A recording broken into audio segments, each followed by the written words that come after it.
Welcome ladies and gentlemen, it is I, Michael of Mori, and today I am bringing you my top 10 games of all time. Remember that this list is entirely subjective and based on how much I've enjoyed these games while playing them. Number 10. Dragon Age Origins. For a very long time, Dragon Age Origins has held the number 1 spot on this list. It is a game I finished half a dozen times at the very least.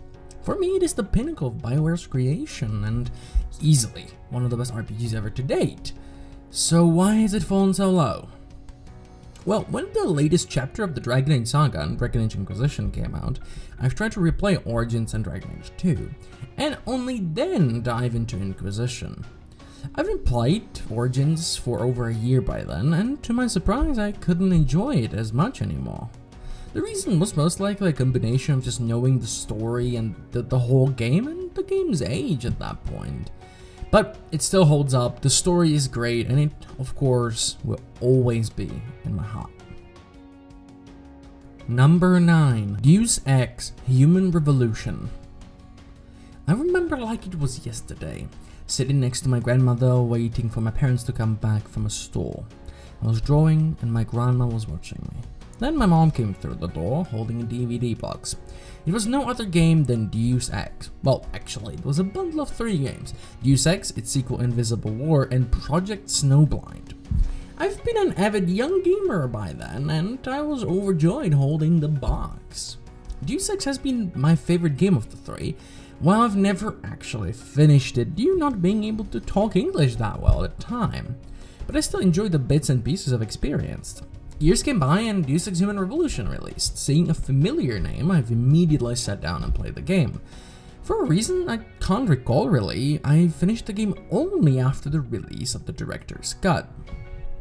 One of my proudest gaming moments comes from this game, and it was finishing the game on its hardest difficulty and getting the pacifist achievement for not killing a single enemy. That was a lot of fun. The story of Human Revolution dealt with topics that I just found interesting, and I am of the belief that we will be asking the same questions in the very near future. Sadly, the ending of the game left me wanting more, and the somewhat recent Mankind Divided has been disappointing to say the least. Number 8. Total War Warhammer and Sid Meier's Civilization 6. I have to give the spot to 2 games. Total War Warhammer, meaning 1 and 2 right now, and Sid Meier's Civilization 6, both have consumed insane amounts of my time, be it the insane attention to detail Creative Assembly has put into Total War Warhammer 1 and 2, or the beautiful tunes of Christopher Tin's soundtrack for Civilization 6. Both games ooze with high production values, which is something I appreciate with strategy games. I can't say which one I like more. The great battles of Total War are a sight to behold, while the optimistic nature of Civilization 6 just brings a smile to my face. I do have a history with Total War though, playing Medieval 2 years ago, but not until Rome 2 I've sunk deep enough to see the meat of the game, and that meat I very much enjoy. With Civ 6, with Civilization in general, I jumped aboard only after the first expansion for Civilization 5, Gods and Kings. And I enjoyed it immensely, spending long nights playing with a group of my friends. Overall, both of these games are amazing and I enjoy them a lot, and I find these to be the best iteration of the series, but you could easily say that number 8 is Total War and Civilization series. Number 7. The Witcher 3.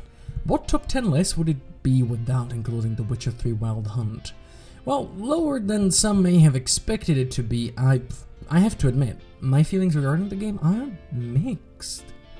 I've played a bit of Witcher 1 and I did enjoy it. I've played a bit of Witcher 2. Again, I didn't enjoy it. Witcher 3 took a hold of me and didn't let me go until I finished. I love the story, I love the combat and the graphics. But never since I was able to come back and enjoy the game again. I've not even touched the 2 DLCs that were released. I own them. I've bought them while playing the game, but I've never gotten around to playing them. When I tried to replay the game on the highest difficulty obviously, I got stuck after realizing I just don't even remember the controls, which now not wearing rose-tinted glasses I just found clunky. The game had a near perfect first impression, but I can't see myself revisiting it too soon. Still, it is one of the best, maybe even the best RPG to date. So, it is number 7. Number 6. Overwatch. If there is a company I would give my life savings to, it'd be Blizzard Entertainment. I bought Overwatch on release and played it on and off ever since. I'm not particularly interested in online first-person shooters, and yet this one kept me going for over 100 hours. Or was it the game, or was it something else? I have to admit, this may be going on an emotional tangent, but there was something else that caused me to continue playing the game as much as I still do. One of my very best friends, who doesn't play that many games, have taken great liking to it, and as you can expect, that has multiplied my enjoyment of the game immensely. Everything's more fun with friends, right? It has gotten to the point where we both are consumed by the beautiful world Blizzard has created. We can't stop discussing it, we can't stop talking about it. My friend has been so impressed by the world the game is set in. She uses, her artistic talent to draw portraits, pictures of various characters and situations. It's a lot of fun. It's one of the most beautiful things, seeing an artist, student growing in front of your very eyes, improving from picture to picture. So while I may have some reservation in regards to the gameplay and the way Overwatch is progressing, this one goes beyond that into affecting my life in very positive ways. Number 5. The Sims 4. Say what you want about Electronic Arts, go on. Yeah, tell me how bad EA is. Yes, exactly. Good. Good at your system? Great. Nice. The Sims is a series I've played pretty much since childhood and was one of the very first games I've ever played. The Sims 2 was. I still own over a dozen boxes with that freaking game. I've spent countless hours playing it. When Sims 3 came out, I was impressed, but when I finally got the game, I was not into it, as I was with Sims 2. The open world felt open for just no apparent reason, as my Sims struggled to leave the house within 4 in-game hours. The Sims 4 came with a bang, and sadly a negative one. People complain, and rightfully so, about the missing features and just the EA greed. I didn't care. I loved the gameplay, and right now I've put somewhere around 500 hours into The Sims 4. I've bought all the expansion and game packs. I've cried while playing it, when a father hugged his son after the death of his spouse. That's just a beautiful moment. The game creates these beautiful moments. But surely the game is not for everyone. Being the soft-hearted person I am, I love The Sims 4 and the emotions The Sims can show and the emotions I feel while playing it. Number 4. XCOM 2. XCOM Enemy Unknown was a welcome surprise in my world. After watching a video by the late Total Biscuit, I tried the game and felt like I found the next coming of Christ. Dozens upon dozens of hours of my time were consumed by the game and its expansion, Enemy Within.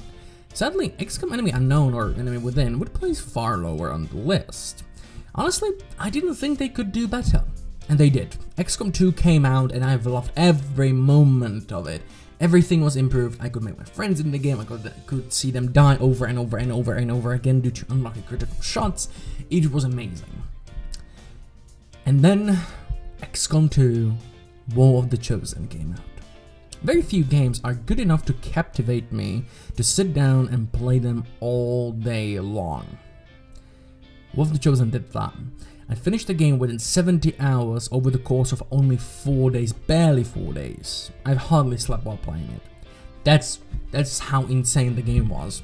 You could probably insert few spaces between numbers 4 and 5, as XCOM 2 is just miles ahead of The Sims. I'm not sorry for that. Even though I've played Sims 4 more, XCOM 2 is just so much more fun for me. Number 3. Life is Strange. And if you could put few spaces between 4 and 5, you can put about 10 or so between 3 and 4. Life is Strange is a game like no other, and no, Telltale doesn't count. It not only portrays characters realistically in just a beautiful art style that still keeps the realistic nature of the game, it gives you choices that actually do influence outcome of certain events. Minor or major, it doesn't matter, it actually doesn't, unlike Telltale. With this one, we come into territory where I just can't describe why I love the game so much. It connected with me in a way very few other did. I felt like the two characters, Max and Chloe, were real, existed somewhere far, far away, and at the end I just wanted to meet them, to give them a hug. You know, I told him, I'm a softie, and this game just played with my emotions very well, and I want more. I'm excited for Life is Strange 2, and, you know, give me more.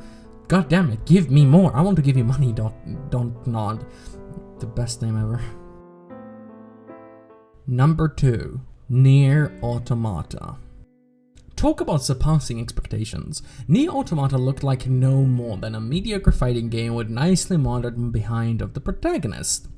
Yet it was so much more. The story it told was one of the most unique and impressive I've ever seen put into a video game.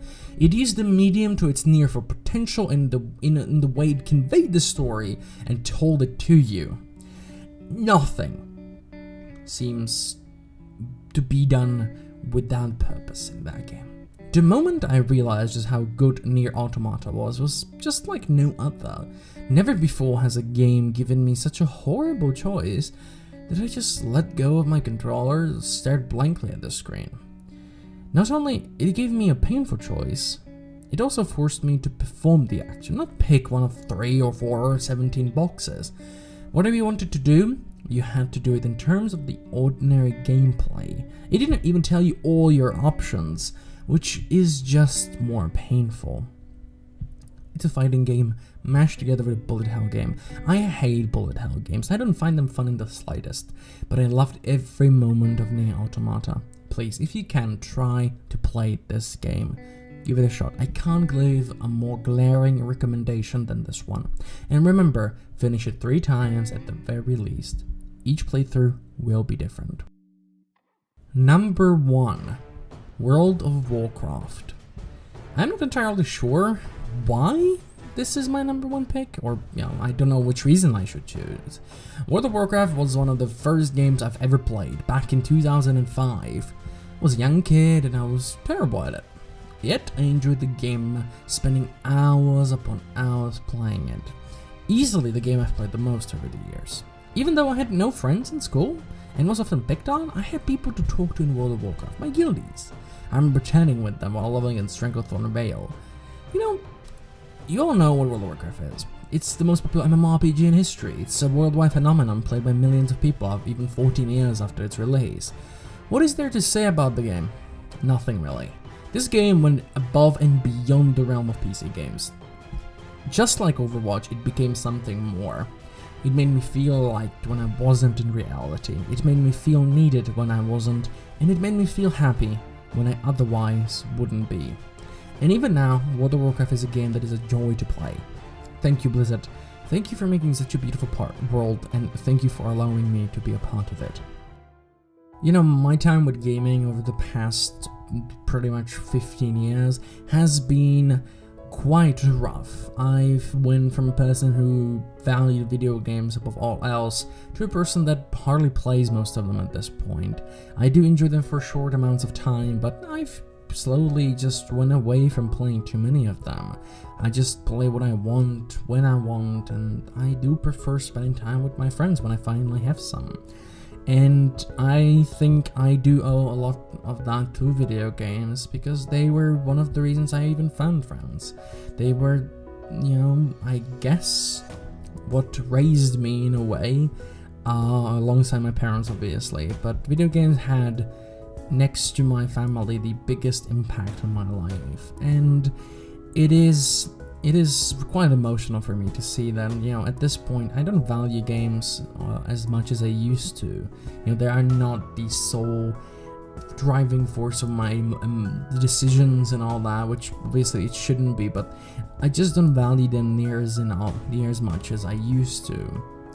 And, you know, I'm glad for that. I'm glad I had video games, and I'm glad I can still play them without being addicted to them, while still being able to say, okay, I'm not gonna play anything for a week. And there are times like that, you know. I still enjoy them, and I will continue playing them, but the future will be different, and, you know, we'll see where this will lead. So thank you very much for watching. I hope this was not too emotional. I'm kidding. Still, thank you very much for watching. Please remember subscribing and liking and belling and commenting. It all helps a lot. So thank you and goodbye.